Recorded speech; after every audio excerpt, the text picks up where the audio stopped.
How to replace a smoke detector. We'll need a new smoke detector. This was going to be a smoke detector and a carbon monoxide detector and a ladder. Take the old smoke detector off the ceiling.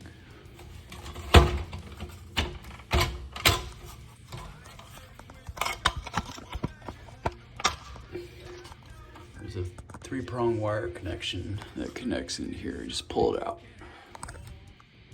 Take the old batteries out of the old smoke detector.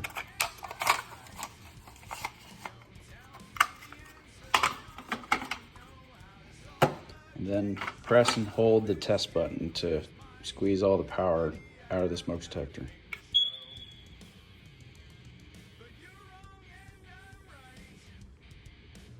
Otherwise, if you throw the whole smoke detector away with the battery still in it, it'll keep beeping, letting you know that it's using battery power to stay alive, and it'd be really annoying. Take the new smoke detector out of the box. This is the only piece we care about because these other 2 pieces are already up there. You're gonna want to attach the wiring connector to the smoke detector. The pins are a certain way, like there are 2 here and then 1 way over here. You have to put it in right or else it won't go in.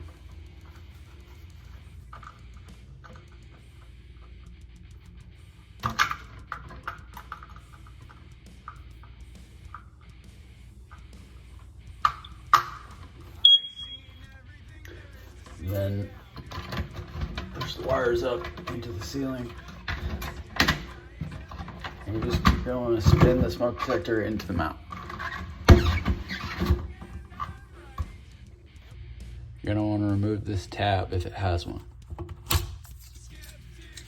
Now hold the button and it'll sync up with the other smoke detectors in the apartment.